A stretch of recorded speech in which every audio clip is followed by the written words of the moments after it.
Let us sing a pastoral song, invoking Pan, god of the wind of summer. Silenus and I watch our flocks from the round shadow of an olive tree which trembles. Silenus lies upon the meadow. She raises herself and runs, or searches for grasshoppers, or gathers flowers and herbs, or bathes her face in the cool water of the brook.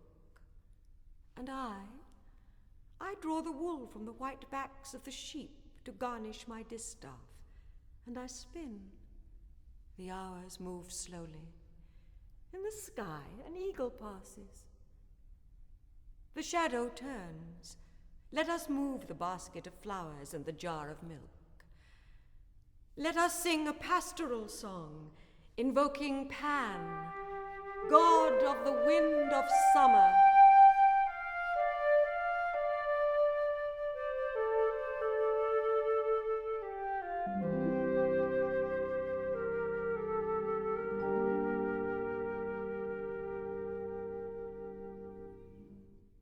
Sparrow, bird of cypress, sing with our first desires.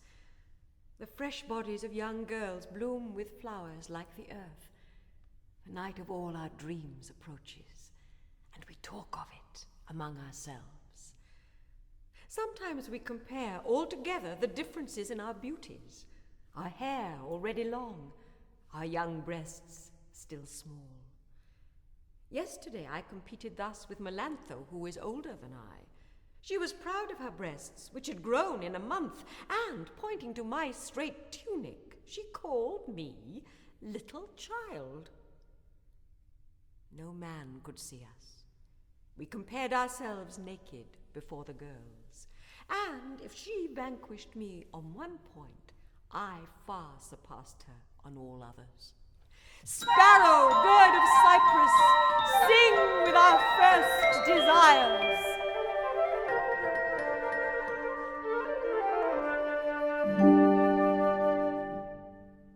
I am loved by the little children. When they see me, they run to me and cling to my tunic or clasp my legs in their little arms. If they have gathered flowers, they give them all to me. If they've caught a beetle, they put it in my hand.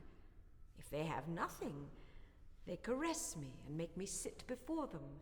Then they kiss me on the cheek. They rest their heads upon my breasts. They supplicate me with their eyes. I know well what they wish to say.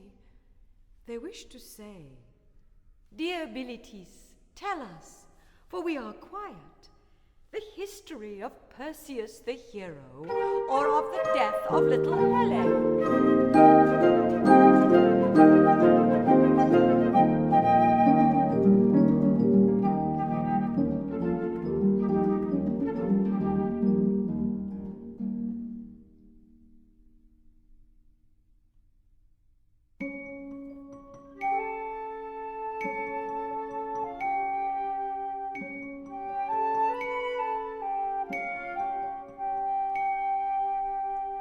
Shadow of the woods whence she should come, tell me, where has my mistress gone?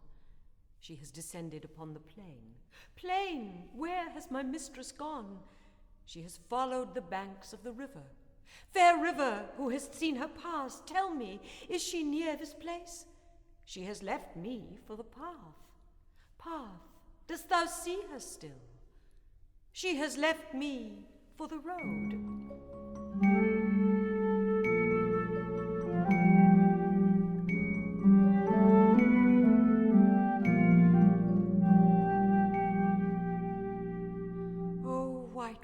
Road of the city, tell me, where hast thou led her? To the street of gold which enters into Sardis.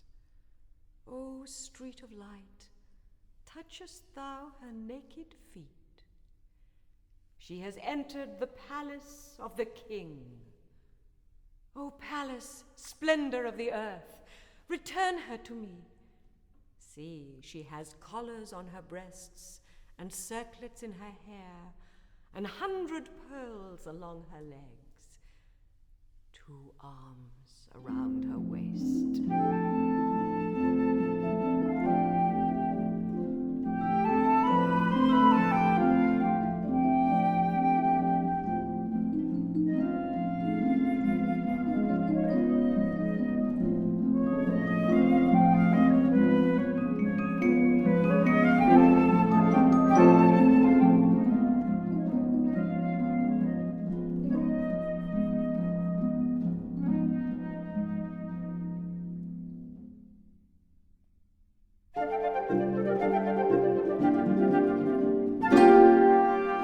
we both loved him.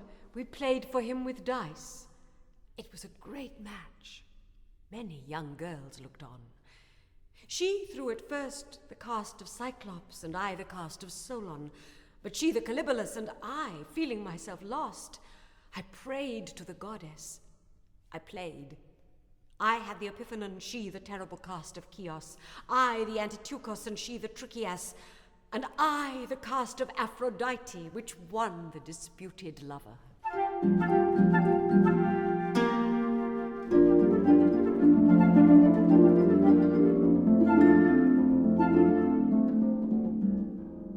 But seeing her pale, I threw my arm around her neck and said, close to her ear so that she alone heard me, "Do not weep, little friend. We will let him choose between us."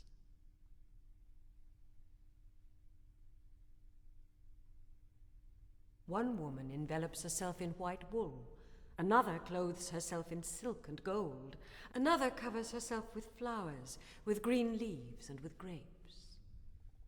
As for me, I live only when I am naked. My lover, take me as I am, without robe or jewels or sandals. Here is Bilitis, quite alone. My hair is black with its own blackness, and my lips are red of their own color. My locks float about me, free and round, like feathers. Take me, as my mother made me, in a night of love long past. And if I please thee so, forget not to tell me.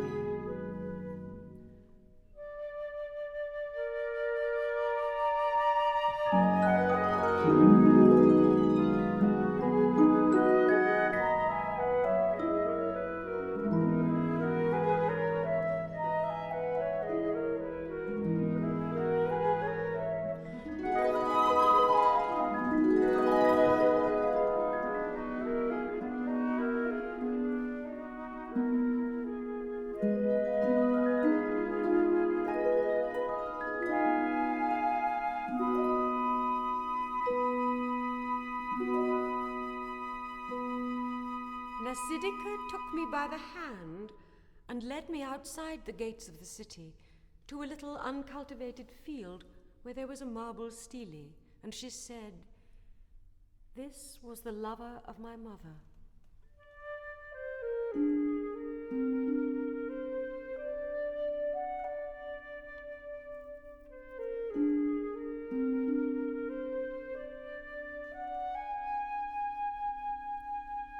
Then I felt a great shiver, and, still holding her by the hand, I leaned upon her shoulder in order to read the 4 lines between the broken cup and the serpent. "It is not death which has carried me away, but the nymphs of the fountains. I rest here under the light earth with the severed hair of Xantho. Let her alone weep for me. I tell not my name."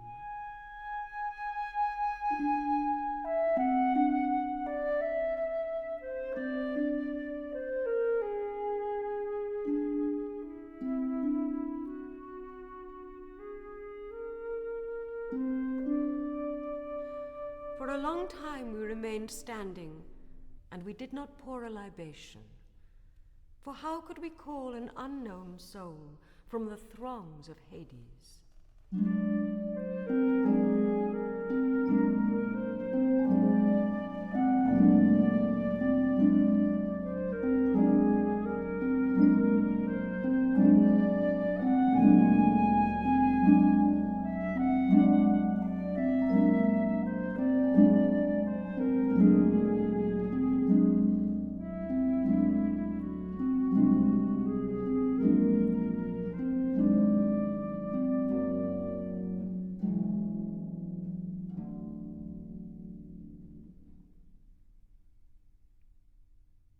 I have been, with Plango, among the Egyptian courtisanes at the highest part of the old city.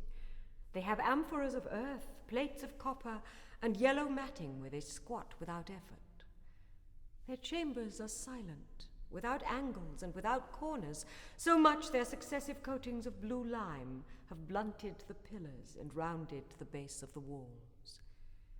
They sit motionless, their hands resting on their knees. When they offer food, they murmur, "Happiness," and when one thanks them, they say, "Grace to thee." They understand Hellenic, but feign to speak it badly so as to laugh at us in their own tongue. But we, a tooth for a tooth, we speak Lydian, and they are suddenly uneasy.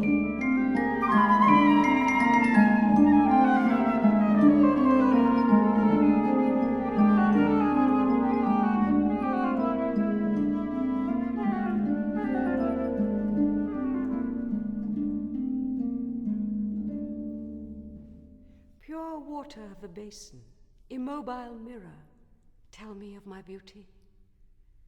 Bilitis, or whoever thou art, Tethys perhaps, or Amphitrite, thou art beautiful, thou knowest.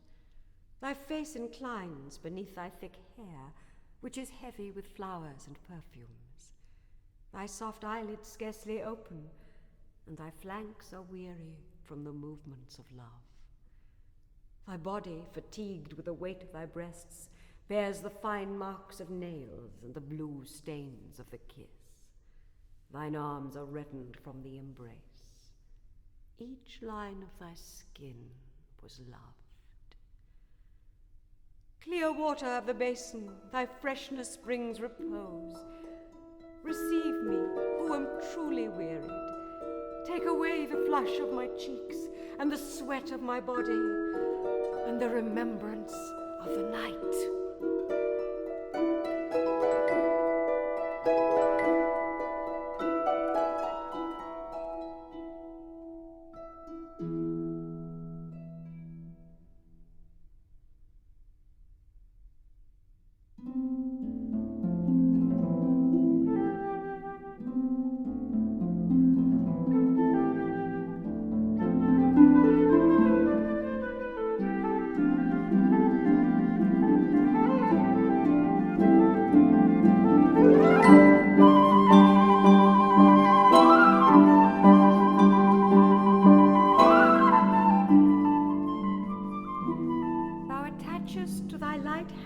The resounding crotales, Myrmidon, my dear, and stepping naked from thy robe, thou extendest thy nervous limbs. How pretty thou art, thine arms in the air, thy loins arched, and thy breasts reddened. Thou beginnest, thy feet one before the other, pose, hesitate, and glide softly. Thy body bends like a scarf, thou caressest thy shivering skin, and voluptuousness inundates thy long, swooning eyes. Suddenly thou strikest the crotales. Arch thyself erect upon thy feet, shake thy loins, throw out thy legs, and let thy clamoring hands call all the desires in a band about thy turning body. We applaud with great cries, whether smiling over thy shoulder thou agitatest with a shiver thy convulsed muscular croup, or whether thou undulatest, almost extended, to the rhythm of thy memories.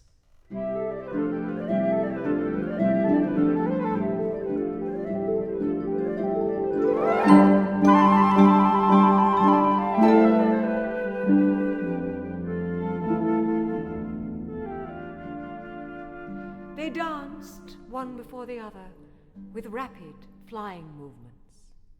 They seemed always wishing to embrace, and yet did not even touch, unless with the tips of their lips. When they turned their backs in dancing, they looked at each other, their head upon the shoulder, the perspiration gleaming under their lifted arms, and their delicate hair gliding across their breasts. The languor of their eyes, the fire of their cheeks, the gravity of their faces were three ardent songs. They grazed each other furtively. They bent their bodies upon their hips. And suddenly they fell to finish the soft dance upon the ground. Remembrance of Mnasidica, it was then thou camest to me, and all, except thy dear image, troubled me.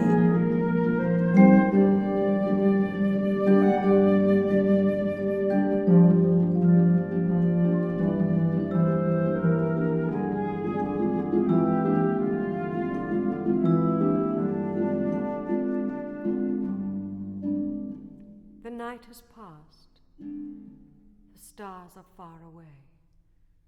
See, the last courtisanes have returned with their lovers. And I, in the rain of morning, I write these verses on the sand. The leaves are laden with brilliant water. The rivulets across the paths drag along the earth and the dead leaves. The rain, drop by drop, makes holes in my song.